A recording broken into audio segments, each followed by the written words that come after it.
मछुआरा मछली पकड़ने के लिए नदी में जाल फेंकता है। तभी मछुआरे के जाल में एक बड़ी मछली फंस जाती है। मछुआरा सोचता है कि कोई बड़ी मछली फंस गई है। जैसे ही वह जाल को बाहर खींचता है तो उसमें एक जलकुमार फंस जाता है। मछुआरा यह देखकर दंग रह जाता है। लगता है आप मेरा किस्मत चमक गई। फिर उसके मन में लालच पैदा हो जाता है और वह जल्दी से नाव चलाकर घर की ओर जाने लगता है। फिर मछुआरा सोचता है कि अगर किसी गांव वाले ने देख लिया तो वे जलकुमार को छीन लेंगे। इसलिए वह नाव को जल्दी से जंगल की ओर ले जाता है और रात होने का इंतजार करता है। जलकुमार मछुआरे से बोलता है, मुझे छोड़ दो मछुआरा, मुझे मत मारो। मैं अपनी बच्ची और पत्नी को खोज रहा हूँ, वो भी शायद मेरा राह देख रही है। अरे ये तो बोल भी सकता है और छोड़ देने की बात कर रहा है। लेकिन मछुआरा जलकुमार को नहीं छोड़ता। दूसरी तरफ जलकुमार की पत्नी और बच्ची उसे नदी में ढूंढ रहे होते हैं, लेकिन उन्हें जलकुमार कहीं नहीं मिलता। तब बच्ची अपनी माँ से बोलती है, तो अब तक हमारे पास आ जाना चाहिए था, लेकिन वो अभी तक नहीं आए।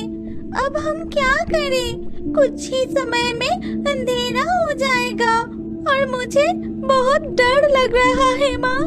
डर मत बेटी, मैं तेरे साथ हूँ।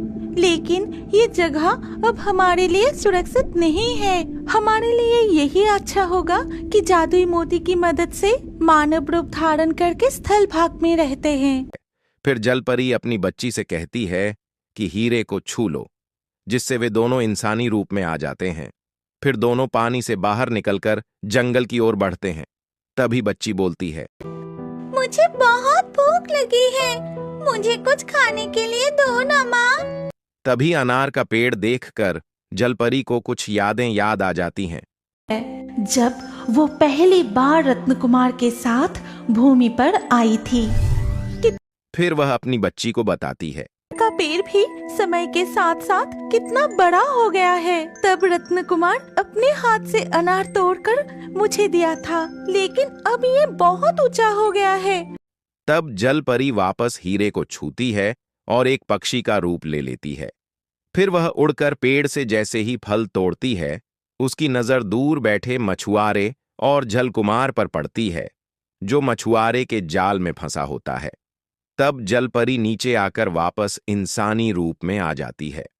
अगर आप इस कहानी की अगले भाग देखना चाहते हैं तो कमेंट में नेक्स्ट पार्ट जरूर लिखिए, और ये कहानी अच्छी लगी तो लाइक करके शेयर कर दीजिए।